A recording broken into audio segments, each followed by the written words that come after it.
RC16 movie మీద ఎలాంటి expectations ఉన్నాయి? నాకైతే చాలా ఉన్నాయి బ్రో. అంటే ఇప్పుడు జీసీతో చాలా మంది నెగిటివ్ అయితే పడిపోయింది ఆర్సీకి. దాన్ని నింపుకోవాలి, దాన్ని నిలబెట్టుకోవాలి. తన ఫేమ్ అనేది తన త్రిబులర్తో కానీ మగధీరతో కానీ చాలా సినిమాల్లో కానీ ఆర్సీకి అయితే చాలా మంచి పేరు ఉంది. తన యాక్టింగ్ కూడా చాలా బాగుంటుందని తనకే తెలుసు, అందరికీ తెలుసు. టీఎఫ్ఐలో కూడా ఆర్సీకి చాలా మంది ఫ్యాన్స్ ఉన్నారు. ఇప్పుడు రీసెంట్గా అయితే ఛత్రపతి శివాజీ రోల్ అనేది ఆర్సీ చేస్తే కనుక చాలా బాగుంటుందని చాలామంది మన కమెంట్స్లో అయినా చూసుకోవచ్చు, ఎక్కడైనా సోషల్ మీడియాలో కనుక చాలా హల్చల్ చేస్తుంది. అదే ఛత్రపతి శివాజీ రోల్ ఒకవేళ మన రామ్ చరణ్ గారు చేస్తే ఎలా ఉంటుంది? సూపర్ బ్రో, అదిరిపోయింది బ్రో. పక్కా అయితే 1000 కోట్లు అయితే కొట్టచ్చు ఆర్సీ కనుక చేస్తే, అది పక్కా. ఎందుకంటే మనకి ఆయన ఫ్యాండమ్ అనేది చాలా ఎక్కువ బ్రో మనకి టీఎఫ్ఐలో అయితే.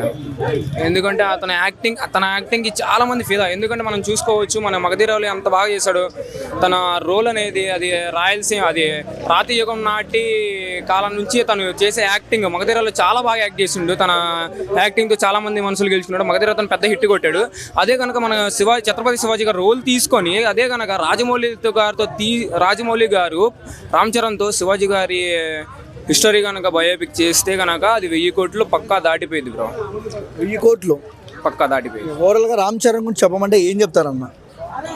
తన డ్యాన్స్, తన యాక్టింగ్ కానీ మామూలుగా ఉంటుంది బ్రో. తన బాడీ ఫిజిక్ కానీ అదైతే అల్టిమేట్ బ్రో. అసలు తన యాక్టింగ్ అనేది సూపర్. అసలు అది తను మంచి డైరెక్టర్ కనుక మంచి ఐకానిక్ మూవ్స్ కనుక తీసుకొని తనతో మంచి సీన్స్ అనేది క్రియేట్ చేస్తే అది మామూలుగా ఉండదు బ్రో. Industry hit. అసలు మన ఆర్సీ అంటే చెప్పలేము. అసలు ఆర్సీ అంటే ఆర్సీ అంతే. రామ్ చరణ్ గారు అంటే మన మెగాస్టార్ కొడుకు అంటే అసలు అంత ఎంత లేదు అబ్బో, మనం ఊహించుకోవసరం లేదు.